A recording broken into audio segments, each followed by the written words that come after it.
I now hand the conference over to Mr. Gavin Desa from CDR India. Thank you, and over to you, sir. Thank you, Margaret. Good day, everyone, and thank you for joining us on Tata Chemicals Q4 and FY21 earnings conference call. We have with us today Mr. R. Mukundan, the Managing Director and CEO, Mr. Zarir Langrana, Executive Director, and Mr. Nandakumar Tirumalai, the Chief Financial Officer. Before we begin, I would like to mention that some statements made in today's discussions may be forward-looking in nature and may involve risks and uncertainties. A detailed statement in this regard is available in the result presentation. I now invite Mr. Mukundan to begin proceedings of the call. Over to you. Thank you, Gavin, and good morning to everyone, and welcome to our Q4 and FY21 earnings call. I hope all of you are safe and sound and healthy. Before I start, let me introduce my colleague, Zarir Langrana, Executive Director, and Nandakumar, who is our new CFO, who took over from John from 1st April 2021. Before getting into operations, I just want to say that we are all working very hard to keep our employees safe as well as our community safe during the second surge. A lot of work is going on in terms of our effort towards contributing towards handling this crisis.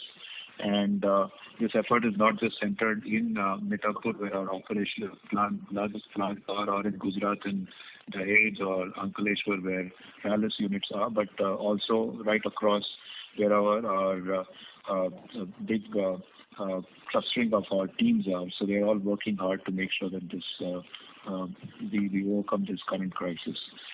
Operationally, I must say that this quarter, when you look at overall volumes, market side data has been positive, but financial outcome has been fairly muted and has been fairly sharp reduction in the financial outcome in terms of profits, you would have noticed.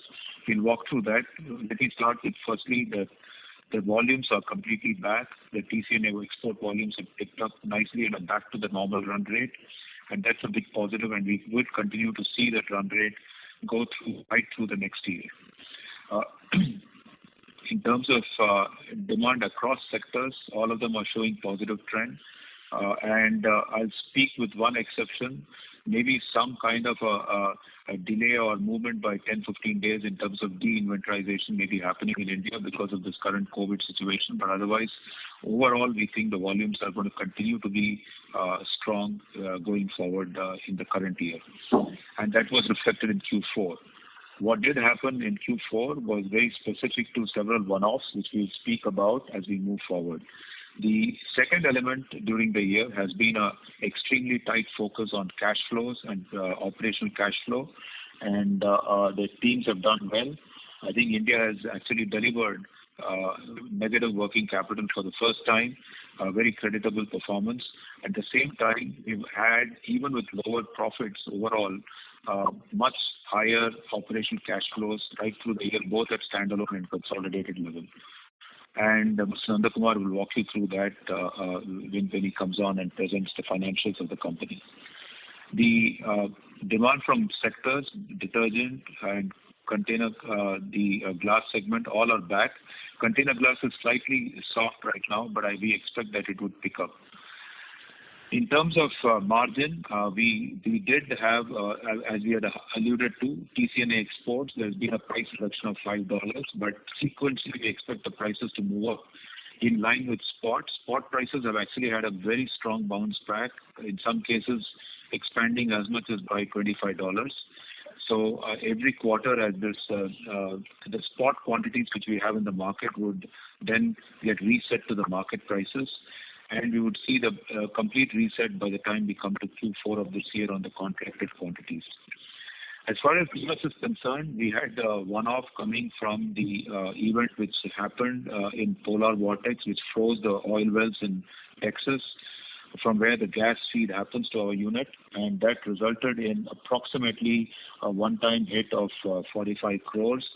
And we are re-looking at our hedging policies to make sure that these sort of price spikes which happen do not impact the company going forward. The prices actually spiked up from $2.30, which is a normal range for MMBTU, to right up to $150, $160 per MMBTU during that period of presidential holiday, which was a 4-day weekend. In terms of UK, we again while the business was steady, there was a bit of softness in UK in terms of the salt sales, mainly arising out of the very, very strict shutdown orders which UK had done in the quarter one of the calendar year. As UK opens up post its corona cases coming down, I think this softness should start to come down. Otherwise, UK is also fully sold out, and we would continue to see good outcomes from there. However, we had two one-offs in UK. One was refinancing cost for the quarter. There was also tax asset write-off which we had to take this quarter, and there was an impact of unseasonal floods which impacted the operations in a minor way for a small period of time. In Magadi, while the realizations were lower, the margins did contract. The team did a very creditable job of ensuring the fixed costs were controlled, and they ended up delivering a profitable outcome as far as the final numbers were concerned. So very creditable performance by the team in terms of making sure they were profitable. So overall, as you see, the operations in India, both Tata Chemicals and Rallis are profitable, and Magadi delivered profit, and there were one-offs in UK and USA which impacted our final number. In terms of the new businesses, other than in what is in Mithapur, the Cuddalore unit is doing well, and they are going to continue to work towards moving their product mix towards the rubber and tire industry. And the Nellore unit, in fact, has also done well and would continue to improve the utilization going forward. And in terms of the salt sales, there have been an encouraging growth, and it continues to grow. And we believe that our expansion plan, which we put up in Mithapur, is on the right track, which supports the expansion of salt along with the debottlenecking of soda ash. As far as agri business is concerned, Rallis has done an excellent job, delivered a very, very encouraging quarter, and their plans are going to be prioritizing and delivering growth in the coming years with focused investments to ensure they can enhance their product portfolio. A quick word on CapEx. Out of total committed 2,400 crore, we have earmarked approximately 4,500 crores for FY22 and have spent about 300 in FY21. The expansion plan both in Mithapur and Rallis is on track with some moderate delays due to COVID situation because of shortage of labor in some of the contractors. I'm happy to announce that, share with you, the board has announced a dividend of rupees 10 per share. This will be subject to shareholder approval in the AGM. To conclude, I want to reiterate that our strategy of building the performance material business beyond soda ash into silica is on track. Our nutrition business, trying to build a portfolio of products, especially based on fermentation technology, beyond salt, is on track, and our focus to offer a wide portfolio of crop protection and seeds to our agri farmers through Rallis is also on track. We believe that we will be able to overcome this surge in cases which we are all going through in the coming months, and we believe with the pace of vaccination picking up as it is expected in the coming weeks, we would slowly get through this crisis which India is facing. With this, let me hand over the floor to Nanda Kumar. And Nandu, as we know him, he's been part of the Tata Group since 2012. He was with Titan prior to joining us here as Vice President Corporate Finance and was overseeing the complete finance function in Titan, overseeing including corporate finance, business finance and subsidiaries. With this, now let me hand over the floor to my colleague Nandu, who will take you through the financial performance. Over to you, Nandu. Yeah. Thank you, Mukund, and good morning, everyone. I will just walk you through the financial performance, after which we can start the Q&A. I have now this talk will be over 5 sections. Standalone, I move on to US, then to UK, Kenya, Rallis, and Conso. Standalone business part, the key highlights are the soda ash volume for the quarter at 1.84 lakh tons is 16% more than the last year's Q4. Standalone business, our revenue for the quarter has gone up from 734 crores in Q4 to 841 crores in Q4 of this year, a 15% jump over last year's Q4 in the revenues part here. The revenue in the basic industry has gone up by 13% and of the specialty by 59%, so they have a smaller base. The other expenses for the quarter has gone up from 118 crores to 141 crores, increase compared to last year's Q4, mainly because of consumption of stores and spare parts and repairs and maintenance. This is more a timing issue as the overall other expenses for the year is almost same as the previous year. The EBITDA has moved from 140 crores to 164 crores, a 17% jump, and PBT has gone up by 11% here. There's been an increase in fixed costs in Q4, mainly because of the mentioned the reason on top. But this has been offset partly by a one-off interest booked of 18 crores on income tax refund. So though the increase in fixed cost is offset by the one-off income on the interest on the income tax refund which you got in Q4. On the balance sheet and cash position for the full year, our cash generation has improved from 427 crores in FY20 to 672 crores now, a big jump, mainly because of tight working capital and capex control. Our cash position moved to 2,098 crores in March 21 compared to almost same number last year. The capital spending for the quarter was 205 against 143 crores last year, mainly in Mithapur, and the entire year capex spend is 548 crores against 694 crores last year, our 150 crores drop in the capex spend here. Our investments in the quoted shares in the group companies has gone up sharply, which is again resulting in our net worth going up.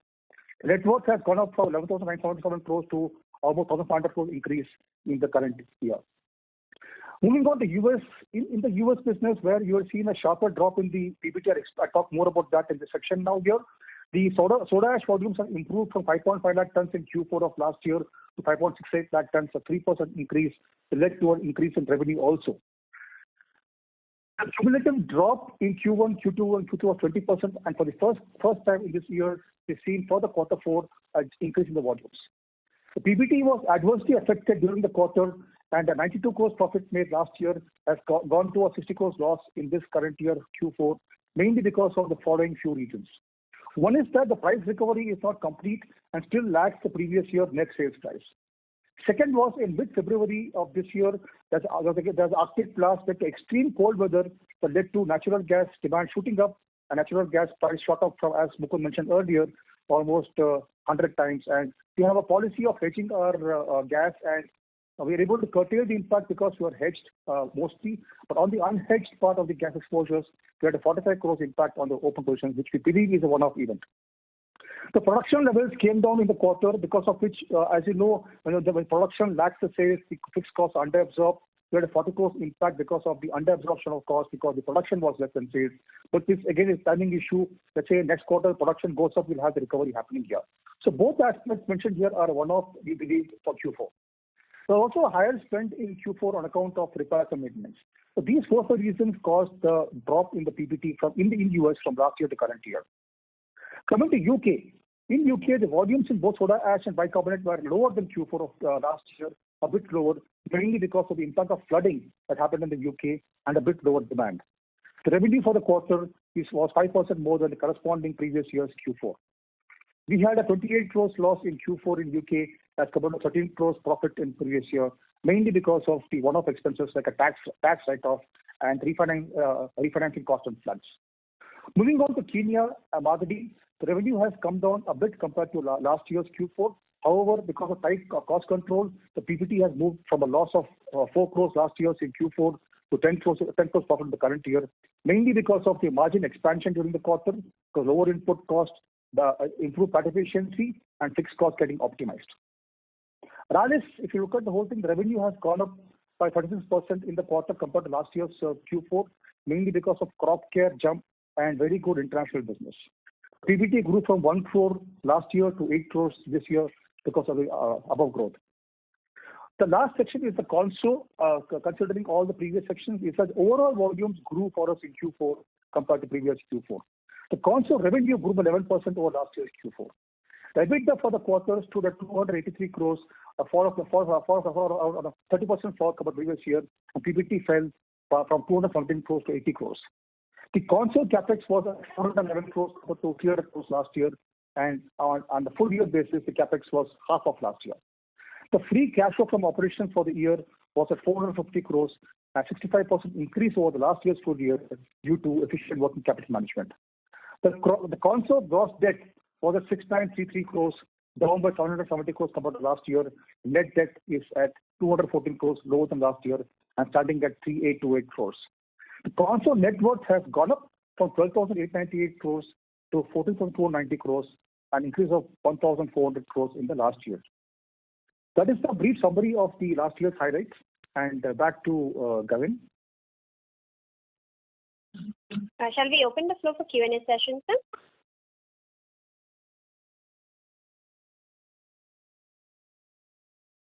Thank you very much. We will now begin the question and answer session. Anyone who wishes to ask a question may press star and 1 on the touchtone telephone. If you wish to remove yourself from the question queue, you may press star and 2. Participants are requested to use handsets while asking a question. Anyone who would like to ask a question, please press star and 1 at this time. Ladies and gentlemen, we will wait for a moment while the question queue assembles.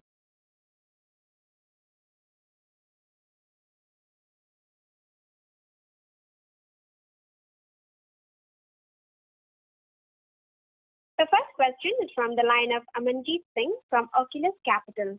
Please go ahead. Good morning, sir. Am I audible? Yes, you are audible. Yes. Thank you for the opportunity. Sir, in the last quarter call, with reference to electrochemistry, you had mentioned that the board had cleared the plan, but nothing was finalized. So just wanted to check about any update or any plans have been formed up on the lithium ion. Let me take this question. There is no further update. The entire business is under evaluation. And if there's anything specific, we'll come back to you. As of now, as you know, our status remains the same. We've got licenses from several entities like CSIR as well as ISRO. And the R&D work will continue. But beyond that, there is no further update. And whenever there's an update, we'll come back to you. Sure. Thank you. Sir, anything on the battery recycling, sir? Sorry? Anything on the battery recycling, sir? Last time you had mentioned that you are making investments in that. That is continuing. That is continuing, and the business is being handled as part of the performance material vertical now because they've got a good sales team, and because the business is now scaling up, it is being handled under the same performance materials vertical. We will call out specifically the numbers maybe from the first quarter of next year in terms of what is the recycled sales, and it's now gone beyond lab into actual business line. Sure. Thank you, sir. All the best. Thank you. The next question is from the line of Rohit Nagraj from Sunidhi Securities. Please go ahead. Yeah, thanks for the opportunity. So just taking the earlier question forward, so till a couple of quarters back, we were showing in our presentation as the fourth pillar being the energy sciences sector. But this particular presentation shows only the 3 pillars. So is there some change in terms of strategy for the lithium battery, or is it gone on back burner due to COVID-related factors or any other factors? Thank you. So I think our view was that, in fact, we wanted to make sure that we were very accurate in our statements, and since it was being picked up as an extra item, because we had been maintaining that this is a business which is under review, we are making all the right first few steps in terms of exploring it. I think that status remains exactly the same. We didn't want to sort of pitch it beyond that, which is why we've said that we'll focus on where the revenues are, and that should has happened after our internal review. That's about it. In terms of the exploration, I think the company would continue to explore that space because there are several opportunities in that space in terms of serving that market as India and the world transitions to new energy outcomes. Thank you. Now, so the second question is on the soda ash market. So have we seen any kind of new capacity additions across any geography? And what is our view in terms of pricing of soda ash across different geographies for the next maybe 6 months to 1 year? Thank you. So I think Gary will add more color to this, but I just want to highlight that the demand is fully back, I think, across the globe. The container glass demand is the only one which is slightly lagging now with as tourism picks up, even that would pick up across the board. And overall, there is tightness in the market because of which spot prices have moved up. And I think this situation is likely to continue for some time. And as you would know that several of the expansion announcements which were made have all been put on a pause mode, and there have been public statements made by several of the entities which had announced this because of the current pandemic, which will probably mean that any fresh announcement would take at least 3 to 4 years to fructify. Zari, you want to add anything further to this? No, I think that's absolutely right. I think producers who had announced earlier are probably waiting to see long-term secular trends, both in terms of demand picking up, which is very positive, as Mukund mentioned. But more importantly, I think the lagged effect of pricing, once that comes into play, you might see some of them coming back with announcements, but it will probably be at least 3 to 4 years before we see any fresh volumes coming out of these plants, which means that the market will continue to tighten. And any just a follow up on that, any sense on the pricing across different geographies, sir? So as Mukund mentioned, spot prices in many of the export markets have staged a sharp comeback. In some of these markets, I think people are contracted, but as these contracts, whether it's quarterly, half yearly, or annual, come up for renewal, I think you'll find soda ash producers, including ourselves, moving in tandem with what market pricing is. So yes, the movement is positive and upwards in most markets. India, given the current state of what's happening on the pandemic, as Mukund said, there's some de-inventorization that's taking place, and that might affect price movements maybe by a few months. But overall, demand is back, and that is always a positive sign. Thank you so much, and best of luck, sir. Thank you. The next question is from the line of Sumant Kumar from Motilal Oswal. Please go ahead. Yeah, hi, sir. So my question is regarding US business. Post incorporating of 45 crore of the cost, one-off cost, still US business EBITDA is subdued. So I can understand you are hedging your energy cost. So maybe some part of is not hedged and fuel price has increased. Apart from that, any other reason for the subdued performance? What Nandu's already explained is that there are two effects which happens when you, because of high cost of gas, we only produced to the extent we were hedged, so that we reduced the impact of the spike in the gas prices, so that led to loss of production. But our sales remained. We were selling out of our inventory. But when you de-inventorize and your costs are still continuing, you have unabsorbed fixed costs, which already Nandu has highlighted, was also equal to, we can't put an exact number, but I think it's estimated to be close to another 40 odd crores. Nandu, you want to explain that? That's correct, Mukund. See, how it works, Sumant, is that whenever in a quarter we have production which is less than sales, the costs are under-absorbed. In a quarter where the production is more, it's over-absorbed. It's more of a contra item and timing issue, and not really a loss in that sense, which is a permanent also. But the 45 crores of natural gas is an event which has happened. We can't recover that. However, this 45 crores or 40 crores of the fixed cost absorption is more a timing issue. Next quarter, in case the production is more than sales, you get a gain back.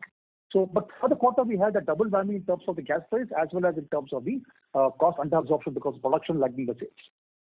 But when we see the performance of the previous year, 208 crore, and we subtract say 45 crore, the EBITDA difference is 96 crore. So going by your number, the 96 crore minus 45 crore, again there is a gap of 45 crore. So what are the cost has increased in 45 crore? Whatever difference will we have? Yeah. So the balance is mainly because of the increase in the fixed cost, more because of the we had, I think, 1 week, 10 days of lockdown happening in US for the plant, and the stores of spare parts consumed were higher in Q4. This also, to see for the year, it's okay because in console level, the fixed costs are intact. It's more a shifting of costs from Q3 to Q4. Not really. And also, Nandu, one more point we should add here, that which is a point you had already highlighted. There is the exports are fully back now, And the export volume, when you take it at a $5, let's say, which is what the fall in price is, that would account for the rest of the change which has been there. So can we say the overall mix of the business has changed towards the export because domestic sales has declined and domestic has a better margin and export has a lower margin? See, I think the way to look at it is that the mix is now at the level it should be with domestic and exports. Exports are fully back. And the export prices are actually low by about $5. And I think, as Zarir explained, every quarter as we get the pricing back in our I think this would sort of start to move up again. So as the contracts are, for example, the contracts in Asia are quarterly. So as the export contracts in Asia get reset on a quarterly basis, this should get adjusted over a period of time. This quarterly basis is going to fit in the coming quarter? The quarterly change, I think Asian contracts of exports out of USA are quarterly contracts. So every quarter you would see them moving in tandem close to the spot prices because that's where the market is. Zarir, you want to clarify further? Yeah, I think that's exactly right. I think the majority of export contracts in Asia are quarterly. As they come up for renewal, you will see pricing getting reset in some of these markets as far as exports are concerned. So, yes, the trend is going to be upwards as far as Asian pricing is concerned. In some of the other geographies, it might, where contracts are either half yearly or annual, it might spill over into subsequent quarters. So what I understood, overall 141 crore difference of the EBITDA compared to previous year, same quarter. And out of that 45 crore one-off and 45 crore operating the fixed cost. Then 45 crore is all because of the price, whatever the price decline in export market. And any other reason for freight cost? So there are four reasons, Sumant, as explained. One is in terms of the 45 crore on the gas, and 45 is because of the fixed cost absorption, and 30-40 would be the fixed cost getting deferred from Q3 into Q4. Therefore, the Q4 expenses are higher. The fourth element is the price change. All four is the drop. Hello? There are four elements, Sumant, if you could hear me right. I will repeat that. One is the gas price increase of 40-45 crores, that's the impact that you spoke about. 40 would be on account of the fixed cost under absorption because of lower production than sales. Third is the fixed cost itself going up because you moved the expenses from Q3 into Q4, but the overall fixed expenses remain intact. The fourth element is what Mukund explained on the price drop compared to last year. Last year's Q4 or this year's Q4, there was a price difference. All the four put together has led to this drop. Okay. And you talked about the other expense increase because of repair and maintenance cost in standalone. Any other reason for higher other expense in console level? No, not really. See, we require a console for the year as a whole, Sumant. I think it's almost on par with last year. It's not much of a change. Okay. So there's no other reason apart from some cost moving it from Q3 into Q4 because we can't time it exactly. The spend happens the way it's supposed to happen. So there's no other bigger reason beyond that. It's more because of the bunching up and happening. Yeah. Actually, the fixed cost internationally has gone down, but on the rupee term, it is remaining constant, mainly because of the issue related to FX, forex. Because last year the fixed costs were translated at 70 rupees. This year the fixed costs are getting translated at close to 74, 75. That's right. Okay. And can you quantify the UK any one-off in EBITDA level? UK, they explained, I think, at the beginning of the call in terms of 3-4 factors. One was the impact of the flood. Two is that we had a deferred tax asset write-off in the quarter. And the third was the refinancing cost taken in Q4. These three elements are about deferred tax is part of EBITDA? Oh, sorry. So that's more on PAT element here. So EBITDA is more because of the flood impact and because of the refinancing cost. So how much the amount will be? Can't tell you offhand now. We'll come back to you on this. Okay. And last question in capex you have shown in FY21 1242 crore. Can you give the breakup of that? You're saying in the console breakup of the capex spend? Right. 1242 crore breakup. We'll come back on that because offline. Okay. And talking about the domestic US business volume decline, is it because of lockdown and any other the demand slowdown? The US domestic soda has YY has gone down. Is because of lockdown? For the full year? Yeah, I'm talking about the Q4. Q4. You may want to explain what has really happened with one specific contract broadly, but otherwise there's no decline, isn't it? Yeah. I don't think there's a decline. I think, as Mukund mentioned, demand has completely come back, which means all customers across application segments are operating at normal rates. What has happened here is one of our large customers, domestic, that has a plant both in North America and across the world, moved some of their volumes from domestic to international, and in order to support them, we've moved some of those volumes also into the export market. Yeah. Okay. So that's what's happened there. Thank you so much. Thank you. Ladies and gentlemen, in order to ensure that the management will be able to address questions from all participants, we would request you to please limit your question to 2 at a time. Should you have a follow-up question, please rejoin the queue. Thank you. The next question is from the line of Karthik Jonsa from NVS Brokerage. Please go ahead. Hello, sir. Yes. Yeah, sir, I have a question. So I was just going through your presentation, and the PAT margins about a year back they were in the range of 8 to 9%. Just wanted to check. You just explained a couple of reasons, but when do you perceive, quarter on quarter basis, you will achieve this kind of a margin going forward? And what is your basically take for next 1 or 2 years on the top line growth going forward?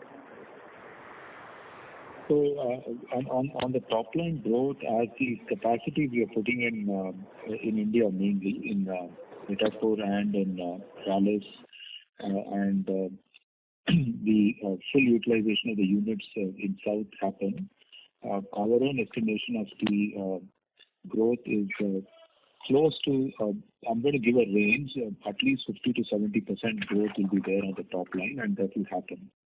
Now, in terms of, and that's at the consolidated basis, which means it includes almost, let's say, nil growth elsewhere, but mainly in all the Indian units, including Raleigh, our subsidiary. In terms of 8 to 9% margin, if you look at the numbers, we've had a fall of about 5%, dip in contribution itself, which is largely led by the price erosion which we've had, and shortfall in certain volume numbers in the H1 of the year, which has led to this. And I think volumes are back, and the prices, as Zarir has already explained, will continue to improve quarter on quarter, and we expect that Q4, when we negotiate next year contracts, and assuming the pandemic stays under control globally, and we get back to those levels, we should be inching closer to that 8-9% margin which you said. I believe some gentlemen initially had asked you on the EV front. So just wanted to understand, are we still progressing? Because I was just cut off for a second in between. So are we still progressing on the EV front, or there has been some deviation in the plans? In terms of the progress itself, it stands at the same level. We are reviewing it. There is no specific decision taken, and our efforts in the R&D continue. But beyond that, we are just in a review mode. Okay. And sir, the 50 to 70% growth in the top line, what we just mentioned right now, it will be over a period of next 2 to 3 years, if I'm not wrong, right? Yeah, you could probably say closer to 25, 26. Okay, perfect. Perfect. Thank you so much. Thank you so much, and best of luck, sir. Thank you so much. Thank you. The next question is from the line of S. Ramesh from Nirmal Bang. Please go ahead. Good morning, and thank you very much. The first thing that one would like to understand is if you can quantify what is the kind of volume growth you can expect in FY22, and the average improvement in prices one can expect, taking all the geographies for the FY22, that will be helpful. Zarir, you want to? Yeah, I think in terms of volume growth, the way we see it today, excuse me, if you look at our various geographies, I think we should all be back to normal operating rates there, which means that volume will go back to historical levels as we progress into the year. In terms of pricing, as I mentioned to you, we are seeing price improvements in most of the export markets, but there we are constrained by contractual commitments. As they come up for renegotiation, we'll see a recovery in prices there as well. In the case of U.S. domestic, those are typically annual contracts, which means that we are unlikely to see any price declines in those markets. And as we come into the end of the calendar year and into next year, we should see either stable or an increased pricing in some of those markets as well. So in your assessment, Mukund, go ahead. To highlight, the full impact of the recovery of price would be visible by Q4, but sequentially it should be improving as contracts come for renewal. Yeah, so just to follow up on that, so if you look at FY23, can we expect the average volumes of around 3.6 to 3.7 million tons, which I've had in the last 5 years, assuming normal consumption growth in all the end-use sectors? Or will it be, more like in FY24 that you see that kind of peak volumes? No, I believe it will probably happen in the next financial year, for sure. Okay, and just one last thought. Yeah. One last thought in terms of the US and UK operations, they've had this one-off items, kind of impacting the numbers. So how long do you think, it will take for the normalized, revenue growth and margins in the US and UK operations, assuming normal energy prices and your costs are, absorbed on normal volumes? In US, you should see this during the year, so there is no need to change. As far as UK is concerned, I think even as the salt volumes pick up because the hospitality sector opens up, there also the margins will move to normal levels. So you would see this shift happening during the year, and we've taken all precautions with this unseasonal floods. We are now saying extreme climate events are going to be the new normal, so we need to prepare for it. So whatever precautions are needed, we will work through the year to make sure they are put in place well in advance. Thank you very much. That's helpful, and wish you all the best. Thank you. The next question is from the line of Madhav Marza from Fidelity Investments. Please go ahead. Hi, good afternoon. Thank you so much for your time. I just wanted to understand the capex spends that we have lined up for FY22, and if there's any sort of broad thought process for FY23. On what projects are we spending the growth capex? If you could just help break it down a little bit, that would be really helpful. Actually, we had shared this in the, I think, previous presentation, so we are happy to share that again. But broadly, let me say this capex spend of spread over the next 3 years, and it is going to be in Rallis close to the balance left is about, I think, 500 odd crores, but it's going to be spent on mainly the manufacture of technicals and formulation units in the Dahej.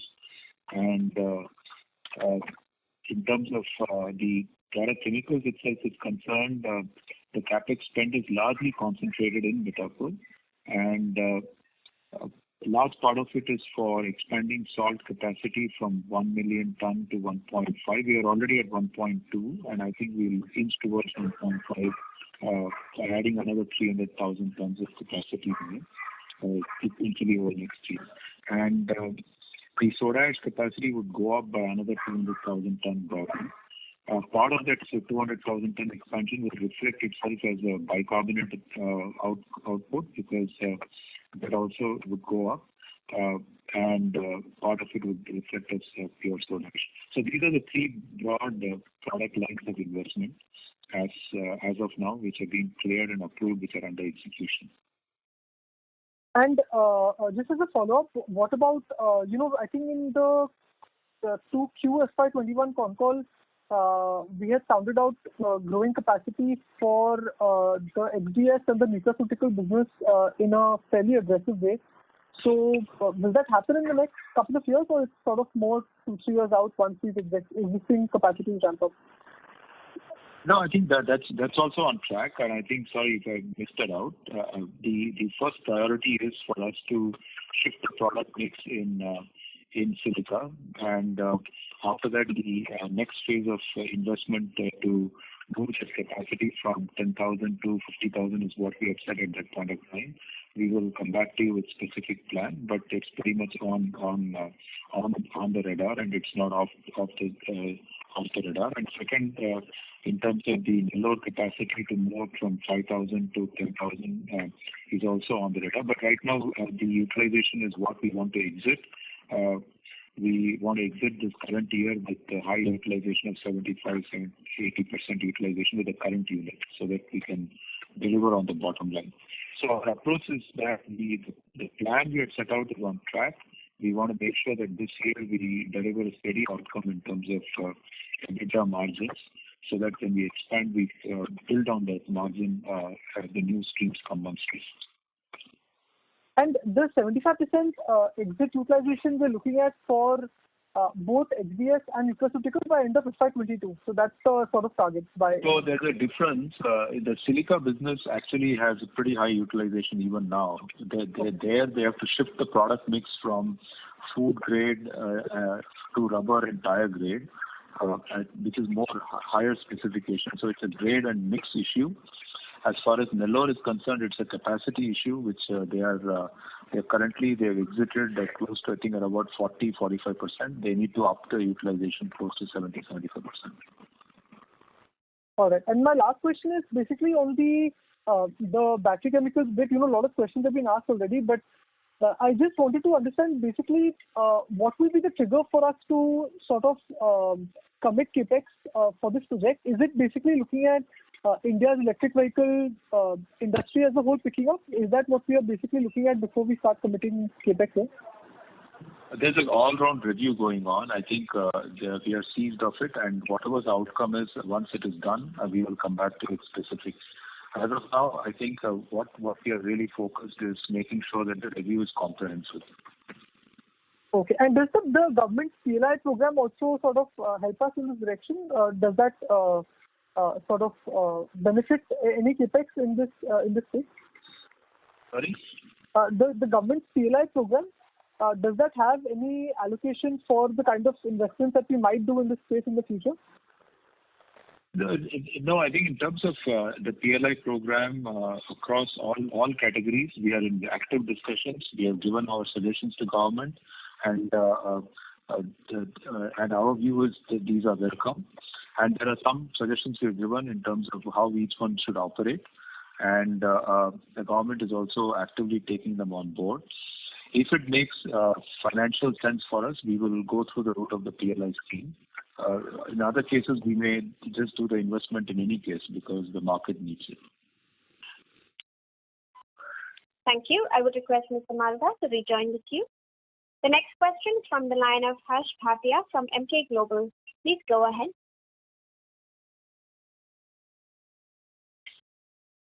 Harsh Bhatia from Emkay Global, your line is in the talk mode. You may go ahead with your question. Yeah, hi. Thanks for the opportunity. I just had two simple questions. Considering that Church & Dwight in Owen, Illinois, these are key customers in the North American market. Owen, Illinois, for example, is ramping up its recycling efforts in the glass segment. That's what we can see from their commentary. How does the management in obviously next 2 to 3 years look at this recycling impact on the soda ash demand? So that is my first question. Thanks.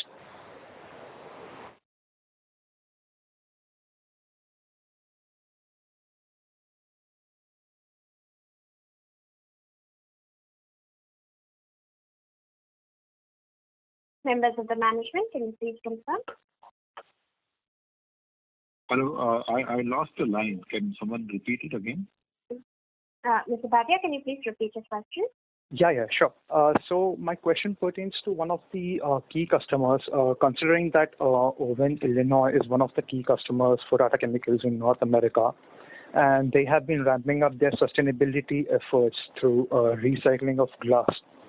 And just on a broader basis, in next 2 to 3 years, how do we see this recycling effort in glass segment impact the soda ash demand? If it is negative, if it is net positive. So just the management thoughts.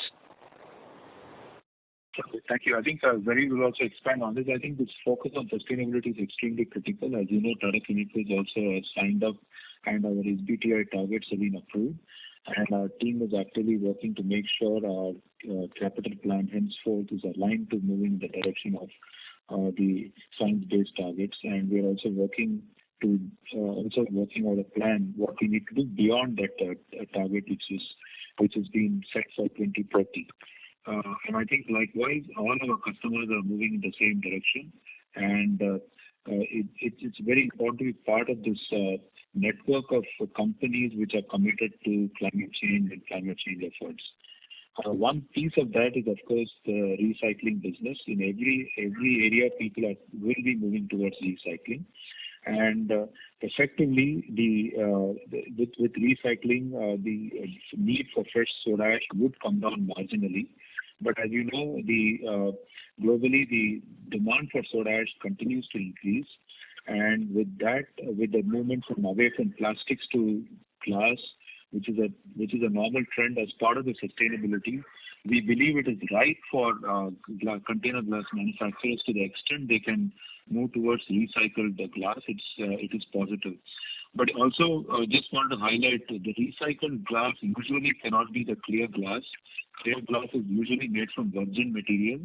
Recycled glass is used mainly for colored glass production, and I think there's a limitation in terms of the demand that kind of a glass would have. So both will coexist. And our view is that we welcome this move by our customers and we would support them to the extent they can. And I think this will also make sure that need for virgin material overall, even as growth of demand happens, it is supported well with the current supply base already established. Broadly, overall, if you look at it in container glass, the shift from plastic to glass is going to be a bigger shift than this recycling going out and creating a downshift. Jerry, you want to add anything? No, I think Mukund, that's exactly it. And actually, if you look at OI, we are actually working along with them on some of these initiatives. And there are two things happening in OI. One is exactly what you picked up, which is the move towards greater recycling. But at the same time, they're also expanding capacity for container glass across the globe, right? And that is really being driven by what Mukundan spoke about, which is the move from plastics to glass. And it's not just OI. I think we are seeing all of our container glass people doing that. That's really helpful. Moving on to the soda ash royalty reduction that the government has in North America, specifically for Wyoming, has slashed the rates from 6 to 2% for the next 10 years. Going back to the same quantitative move in 2012, the government had moved from 2 to 6% in the reverse direction. At that point, Mukunda sir had commented that the impact would be in the range of $7 to $10. So obviously this time it might be slightly different. If you could share your views, how should we look at the soda ash royalty reduction in the current terms? And over the next 10 years, what is the quantitative impact on a per ton basis? Thanks. Right. Yeah, I think once again, two things that determine this is the mining plan of various producers, right? So how much do you mine out of government leased areas and how much from private? And obviously the team in North America is trying to optimize that. I think the numbers should land somewhere close to what you mentioned, perhaps a little on the lower side, but we'll get greater clarity as we work through our fresh mining plans. Yeah, I think just to clarify, in US, the state, there's an alternate between federal lease and state lease, and I think the alternate plots of 1 square mile. So you really need to work through your mining plan to arrive at the exact number, but it broadly is going to be in the same range. We'll get back to you next time on exact number once the team has completed its review of its own mining plan. Yes. Thanks.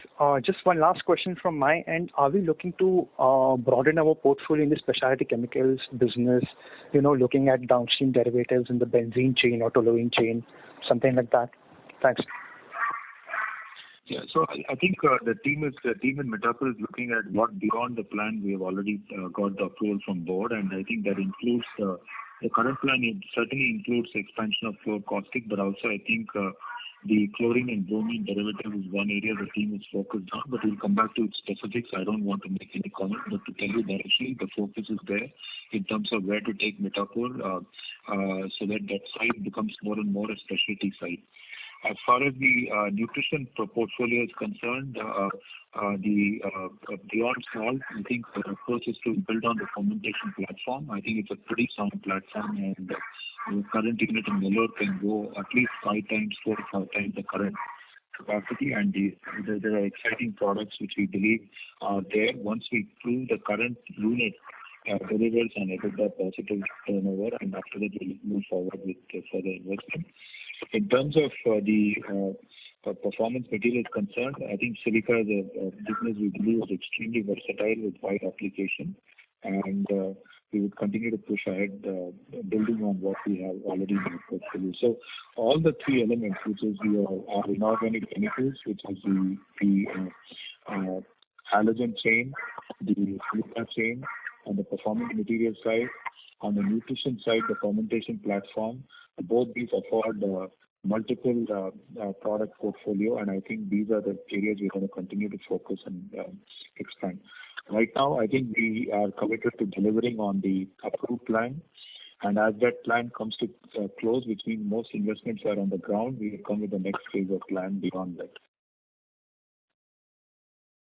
Yes, thank you, and wishing you the best. Thank you. The next question is from the line of Tejas Sheth from Nippon India AMC. Please go ahead. Yeah, good afternoon. The US annual contract which was signed for this year, what would be the price difference versus last year? Go ahead. Yeah, I think US domestic contracts typically tend to be 1 year or longer. So there are also multi-year contracts. Okay. So if you look at pricing between last year and this year, I would imagine that while there is some compression, it's not as large as the compression that we've seen in the export markets, which again, as we mentioned, is recovering. Okay. And in US operation, how much of the volume would be contractual and how much would be in the spot? Oh, US volumes are almost all contractual. There's very little spot in US. Okay. US domestic. Okay. US domestic. Which is why I said the pricing, somebody else had asked earlier, the pricing for this year is set for US domestic. Okay. And what would be the budgeted capex for FY22?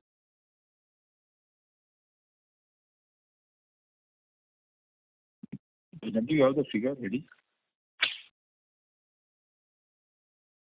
Not ready right now, because I want last year's numbers, which we have, but next year's numbers we don't keep it. And I think we don't share the numbers also. Look at the whole thing. We'll come back to you later. Okay. Just last bit. Last year's numbers, there was a question earlier on the capex spend. I don't know what the question. I can answer that in case you wanted to. That will also help you to build the model. So we had 1250 crores capex last year on the whole. 550 was Tata Chemicals for standalone company. 250 is US. 270 is Europe. 160 is Rallis. And 15 is Kenya. 1250 is the overall number for last year. So next year's number you can work out with your assumptions. Sure. Thank you for this. Just on the investments towards nutraceutical, Mukund also highlighted that it can be a big opportunity of 5x. When can we see a larger investment going in that space, considering that we'll be looking at exiting this year at a very high utilization? Yeah, I think as I mentioned, towards the end of this year we'll come back because I think we would have had surety of all the pieces falling in place and then going into the next phase of investment in that. But at the same time, if you look at the nutrition portfolio, the salt also remains equally attractive as the other one. So there is headroom to move both the needle on both fronts. Okay, thank you, sir. Thank you. The next question is from the line of Abhijit Akela from IIFL Securities. Please go ahead. Yeah, good afternoon. Thank you so much for taking my questions. Just a couple. First is Mr. Mukundan just mentioned some time back about a 15 to 17% consol revenue growth target for the next few years. So just wanted to make sure I heard the projection correctly, and also if you could drill down a little bit in terms of what the key building blocks of this growth rate will be across business divisions. Sorry, I think it was not growth rate. It was, I said by 25 odd, our number should be inching close to 50% to 70% higher than where we are, broadly in that range for you to plan on the basis of investments. And the breakdown is growth in, let me start with our subsidiary Rallis. There is growth in the Pitapur unit, mainly in salt. There is also growth in soda ash. There is also growth in the chlor caustic chain. All these three put together. In addition to growth in the nutraceutical business based out of Nellore. But exact split, we could start sharing what these buckets continue in terms of revenue. Maybe by next quarter we could share broadly capital spend as well as the revenue split. What we anticipate in with broad ranges established. Right. Thank you for that. The second thing I just had was on the US business. North America, is it possible to just roughly break out the geographical breakdown of exports from there? How much goes to Asia, how much goes to Latin America and other regions?